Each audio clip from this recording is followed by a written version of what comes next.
आज हम बना रहे हैं बिल्कुल हलवाई जैसी एकदम खस्ता बहुत ही ज़्यादा टेस्टी मीठी मठरी। वैसे तो आप इसे किसी भी फेस्टिवल पे बना सकते हैं, जैसे कि होली, दिवाली, दशहरा या फिर करवा चौथ पे भी बना सकते हैं। या फिर अगर आपका कुछ मीठा खाने का मन कर रहा है तब भी आप इस रेसिपी को बना सकते हैं, क्योंकि ये 2-3 महीने तक बिल्कुल भी खराब नहीं होती है। अगर आप भी घर में बिल्कुल बाजार जैसी मठरी बनाना चाहते हैं तो वीडियो को कंप्लीट देखेगा। तो चलिए शुरू करते हैं इसे बनाना। इसके लिए सबसे पहले हम इसका आटा लगाएंगे, तो उसके लिए यहाँ पर एक बोल में डाल देंगे 1.5 कप मैदा।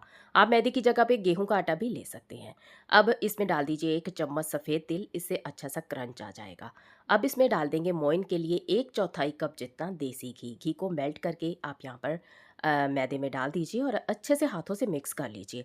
घी का मोइन लगाने से मठरी एकदम खस्ता बनती है, हलवाई जैसी बनती है और उसमें ढेर सारी परतें बनती हैं। परफेक्ट मठरी बनाने के लिए ये स्टेप बहुत ज़्यादा ज़रूरी है, इसे आपको बिल्कुल भी स्किप नहीं करना है। तो हमने मैदे में घी को अच्छे से मिक्स कर लिया है। अब इस तरह से इसकी मुट्ठी बांध कर देख लीजिए। अगर ये आटा इस तरह से इकट्ठा हो रहा है, इसका मतलब मोइन परफेक्ट है। अगर आपको रूखा सूखा लगे तो थोड़ा सा घी और भी ऐड कर सकते हैं। अब इसमें थोड़ा थोड़ा करके पानी ऐड करेंगे और इसका एकदम टाइट आटा लगाकर तैयार कर लेंगे। मठरी आप चाहे नमकीन बनाएं या फिर मीठी, आटा आपको एकदम टाइट ही लगाना है। मठरी का डो हमने यहाँ पर लगाकर तैयार कर लिया है और हमने इसे एकदम टाइट ही गूंथा है। तो अब हम इसे ढककर 5 मिनट के लिए रेस्ट के लिए रख देंगे। दोस्तों, इससे ज़्यादा टाइम आपको बिल्कुल नहीं रखना है, क्योंकि अगर आप ज़्यादा देर के लिए आटे को रखेंगे तो आटा पतला हो जाता है। 5 मिनट के बाद इसे फिर से एक बार मसलते हुए गूंथ लीजिए। मठरी की कई तरह की रेसिपी मैंने पहले भी आप लोगों के साथ शेयर की है और आपने उन्हें बहुत ज़्यादा पसंद भी किया है। तो नमकीन मठरी की रेसिपी देखना चाहते हैं तो उस वीडियो का लिंक मैं आपको डिस्क्रिप्शन बॉक्स में दे दूंगी, आप वहाँ से देख सकते हैं। तो ये लीजिए, आटा तैयार है। आटे में हल्के फुल्के क्रैक्स हैं, इन्हें ऐसे ही रहने दीजिए। अब हम इस आटे में से छोटी छोटी लोइयाँ तोड़ेंगे, यानी कि मठरी का साइज़ आपको जितना चाहिए उस हिसाब से आप ये छोटी छोटी लोइयों के लिए आटा तोड़ लीजिए। तो नॉर्मल जो मठरी का साइज़ होता है हम उसी साइज़ की मठरी बना रहे हैं, क्योंकि करवा चौथ वगैरह पे बड़ी बड़ी मठरियाँ भी होती हैं। एकदम रोटी साइज़ की मठरी भी मार्केट में मिलती है। आप चाहें तो वो भी बना सकते हैं। इसी डो से आप वो मठरी भी रेडी कर सकते हैं। अब हम इसे रोल करेंगे। तो बस जिस तरह से हम नॉर्मल लोई बनाते हैं रोटी वगैरह के लिए, उसी तरह से आपको ये लोई बना लेनी है। अब इसे चकले के ऊपर रखेंगे और हल्के हाथों से इसे बेल लेंगे। अच्छा दोस्तों, इसे ना ज़्यादा पतला नहीं करना है, थोड़ा सा इसे मोटा ही रखना है। तो मोटी मठरी रहेगी तो उसमें काफ़ी परतें बनती हैं। तो ये देखिए, मैं आपको इसकी थिकनेस दिखा देती हूँ कि हमने इसे कितना पतला बेला है। मठरी को थोड़ा मोटा ही रखिएगा। इसके बाद हम एक फोक के साथ इसमें होल कर देंगे, ताकि जब हम मठरी को फ्राई करें तो ये पूरी की तरह ना फूले। यहाँ पर सबसे ज़रूरी पॉइंट जो आपको नोट करना चाहिए वो ये है कि दोस्तों, जब हम सारी मठरियों को एक साथ होल करके इस तरह से रख लेते हैं और जब आप मठरियों को फ्राई करते हैं तो वो पूरी की तरह अक्सर फूल जाती हैं। वो ऐसा इसलिए होता है कि जब ज़्यादा देर तक मठरियाँ पड़ी रहती हैं, उनके जो होल होते हैं ना वो बंद हो जाते हैं। तो आपको क्या करना है, जब आपको मठरी फ्राई करनी है तो जितनी मठरी आप तेल में डाल रहे हैं बस उतनी मठरी में ही आप होल कीजिए।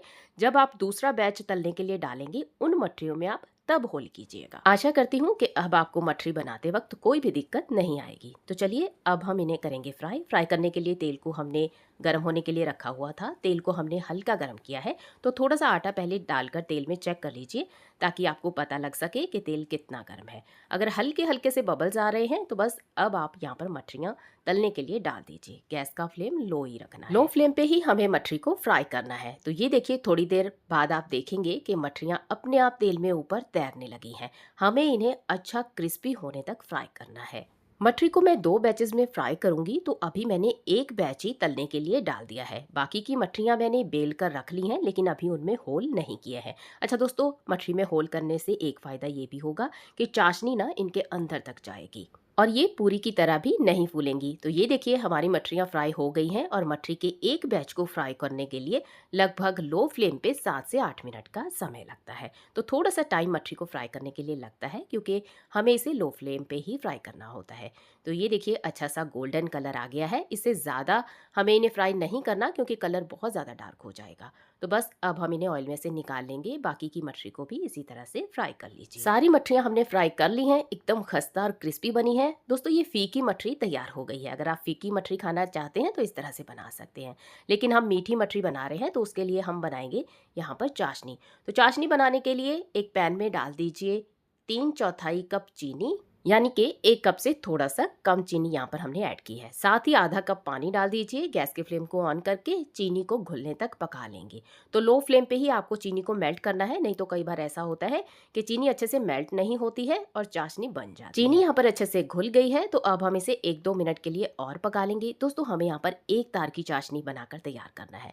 तो फ्लेवर के लिए साथ ही यहाँ पर मैं थोड़े से इलायची के दाने भी ऐड कर रही हूँ। आप चाहें तो यहाँ पर थोड़ा सा केवड़ा जल भी डाल सकते हैं। अच्छे से मिक्स कर लीजिए और अब हम देखिए चाशनी को चेक करेंगे कि ये तैयार हुई है या नहीं। तो थोड़ी सी चाशनी को इस तरह से उंगली और अंगूठे में चिपका कर देखेंगे। तो ये देखिए एक लंबा तार चाशनी में बन रहा है, यानी कि ये चाशनी तैयार हो गई है। अब हम गैस के फ्लेम को ऑफ कर देंगे और इस गरम चाशनी को हमें मठरी के ऊपर डालना है। तो मठरी को मैंने एक बोल में निकाल लिया था और बस गरम गरम चाशनी को आप मठरी के ऊपर इस तरह से डाल दीजिए और अब इसे एक स्पैचुला के साथ अच्छे से हम मिक्स करेंगे, यानी कि इसे इसी तरह से चलाते हुए अब हमें ठंडा करना है। दोस्तों, आज जो मठरी हम बना रहे हैं ना, वो ऐसी मठरी है जिसके ऊपर चाशनी जम जाएगी, यानी कि शुगर का जो कोट है ना वो अच्छे से हो जाएगा।